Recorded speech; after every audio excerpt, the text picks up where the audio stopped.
Quick warning, some of the content of this story could be considered sensitive to some viewers, and as always, viewer discretion is advised. Enjoy.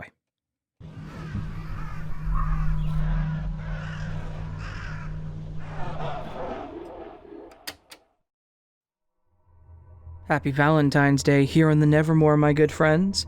Today's story is What the Heart Wants by Murdock. I'm not really sure how to start this off. I mean, sure, I can hit all the cliches on the head and make this the most unoriginal thing you've ever read, but you deserve so much more than that. You deserve something pure and from the heart. Something that you can see and know that it was me, and only me, who could have put these words on the page.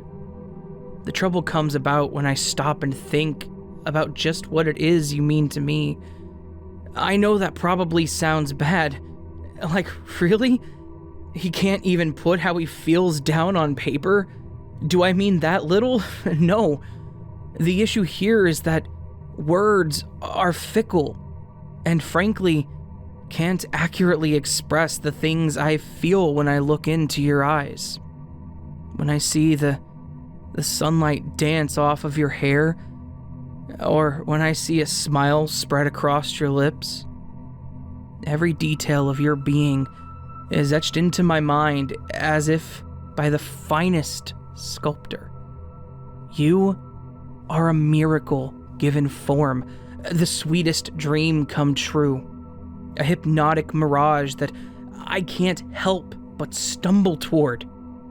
I can't help but be entranced by you and everything that you are. From the moment we first spoke, I knew there was no sound sweeter in heaven or earth.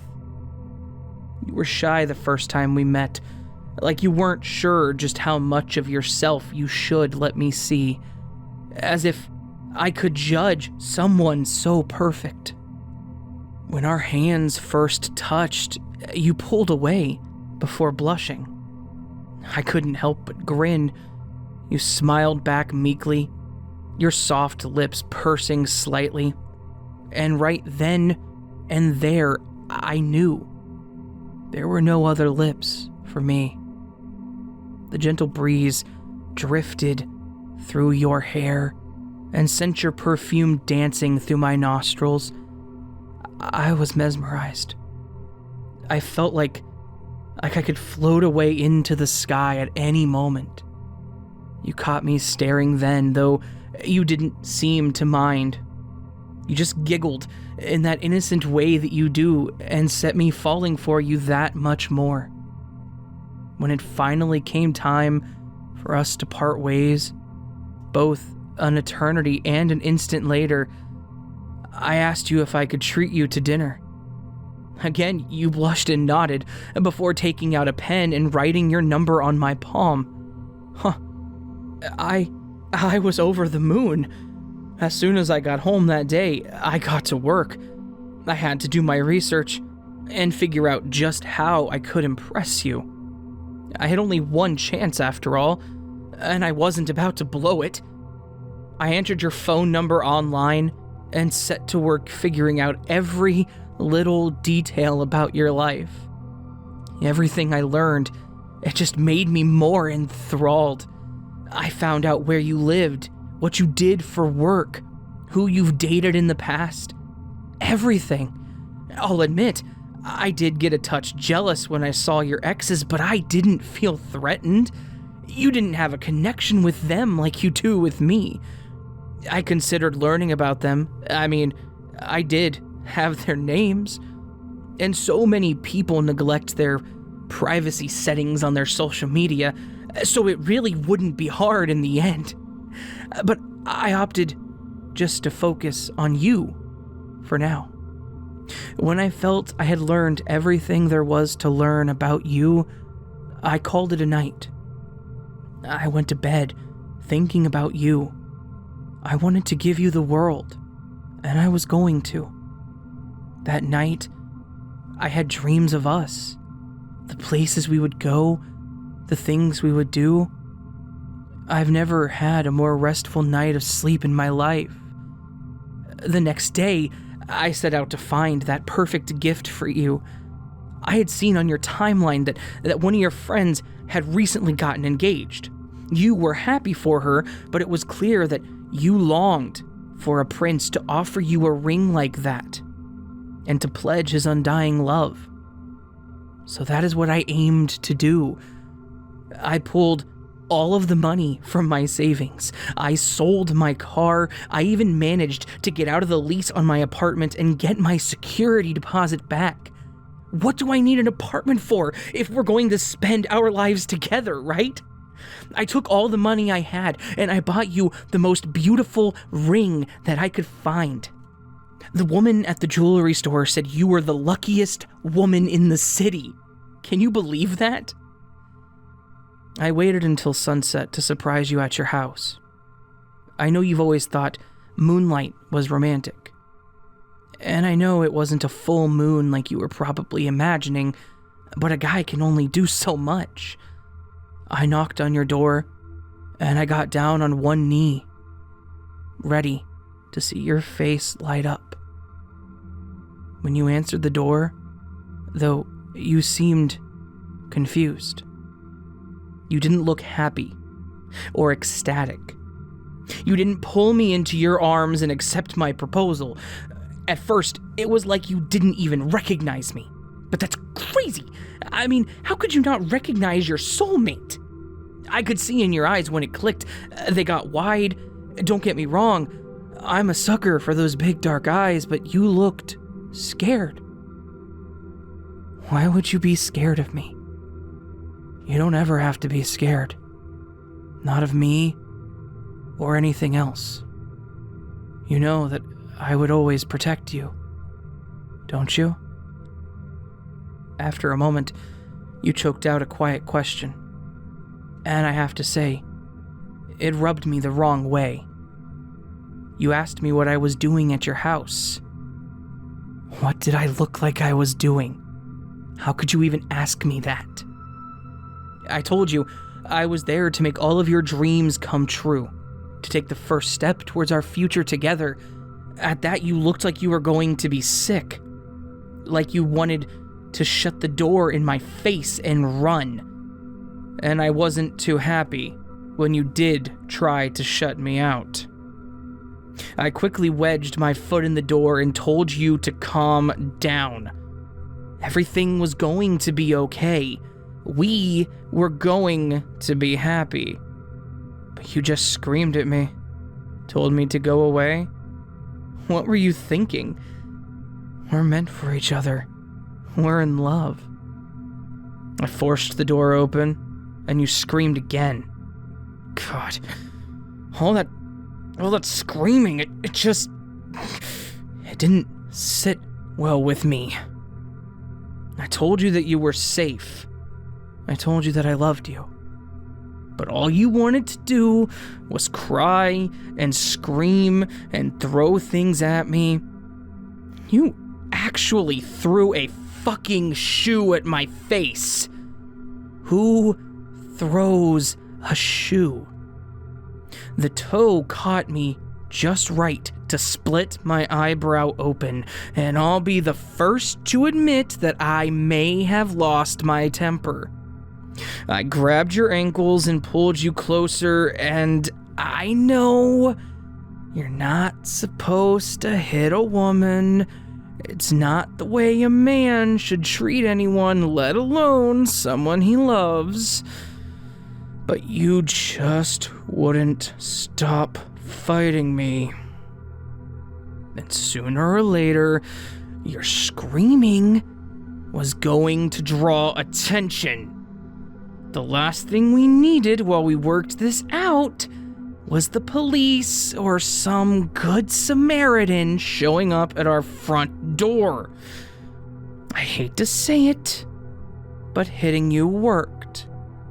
You got quiet, and I could finally feel my headache start to subside. While you were out, I tied you up for your own safety, I swear. I didn't want you to wake up woozy and have a fall or hurt yourself, and I only gagged you so that you wouldn't scream before we got the chance to talk. I was going to make you dinner while you were indisposed, but you should really go shopping more. I mean, we have no groceries at all. So, I just ordered pizza from that place down the road. I know your favorite is Hawaiian, but I just don't think pineapple belongs on a pizza.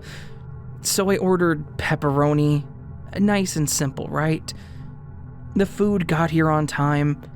You weren't quite awake yet, so thankfully I didn't have to explain our little lover's quarrel to the pizza guy. I realized that I must have hit you a lot harder than I meant to, and I'm still really sorry about that, but one little spat isn't going to stop our love from growing. I know you'll come to forgive me in time. By the time you came to, I had lit some candles and set out some pizza for us. When your eyes adjusted and saw me sitting there admiring you began to struggle.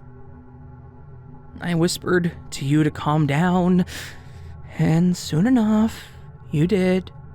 Your eyes were wild like some animal.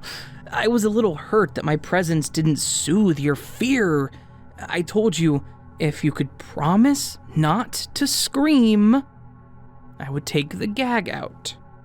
Besides, the food was getting cold, and I've never been a fan of cold pizza. You nodded in agreement, and slowly I moved my hand up to get the rag from your mouth. I couldn't help but caress that soft cheek of yours before I did, though. It was at this point that I almost felt like you were trying to fight me, because when I pulled that gag out, while my fingers were still in your mouth, you fucking bit me. Now, a little playful nibbling here and there is fine. It can be really cute, but you bit my index and forefinger clean off like fucking carrots. Why do you insist on fighting me? I love you, and I know that you love me too. You can't just push me away by acting out like this.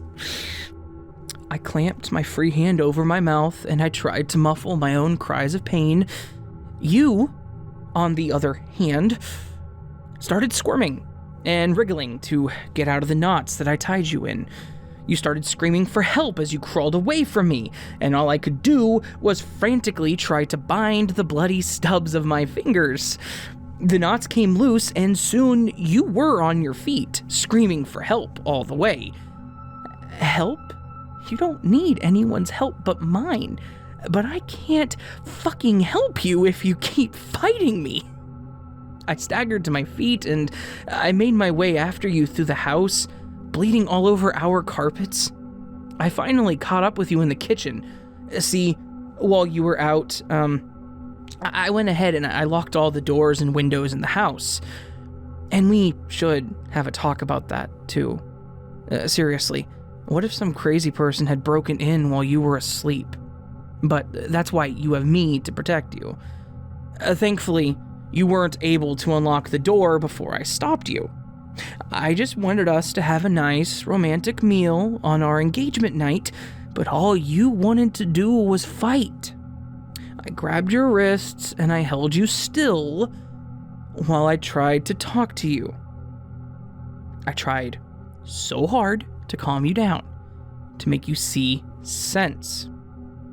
I knew that cohabitation would be rough at first, but it was like you wanted to throw our whole relationship away. With all of that screaming and scratching, I couldn't help myself. Before I even really knew what I was doing, I reached for your neck and I started to squeeze. I felt something, kind of like a crunching. As my grip got tighter and tighter, I just wanted you to be quiet. And finally, you were.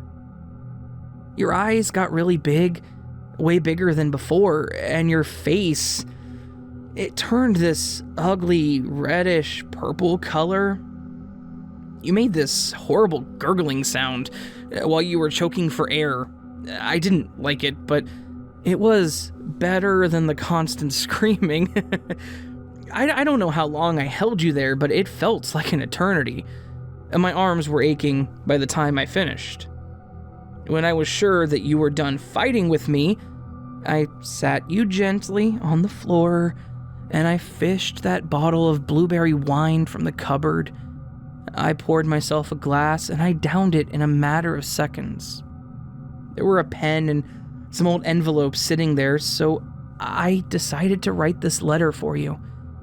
Sure, you were there for it, but I don't know, it just feels right. I don't expect you to read it now. Obviously, I'm not crazy.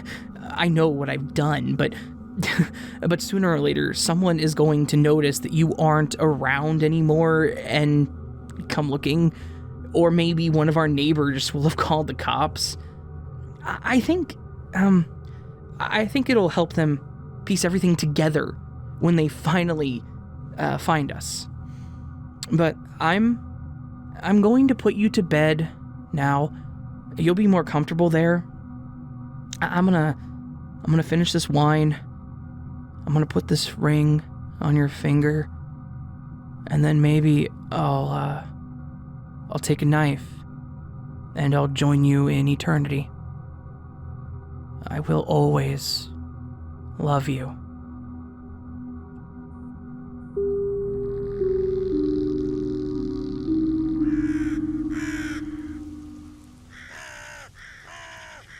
So that was, once again, What the Heart Wants by Mr. N. Murdock. Good friend of mine, fantastic author, absolutely blows me away with his stuff. He asked me if I would read the story for Valentine's Day, and despite it being a Sunday, I said I was all for it because he wrote it. So, you know how that goes. Honestly, I'm actually beyond honored that he asked me to read it, so thank you very much, Ben. I really do appreciate it. And I hope that all of you guys out there that listened appreciated this as well and really did enjoy it, because I may have had a little bit too much fun with it, but these parts are just so entertaining. I love playing the crazy people sometimes. It really accentuates that whole acting part of voice acting, so thank you again, Mr. Murdock. Thank you very much. And thank you to everyone who listened, and if you did enjoy this, please do consider subscribing to the channel. Hit that little bell icon next to the subscribe button. Follow me on the social media platforms, and if you feel so inclined, join the channel memberships, or support over Patreon. All supporters get early access to the videos, so you know how that goes. Did I say that twice already in this outro? What is wrong with me? Anyway, yeah, do those if you want. If you don't, that's fine. Just know I appreciate it if you do, and I still appreciate you if you don't. So, I hope you all have a beautiful Valentine's Day. I hope that I will see you on the next video, and until then,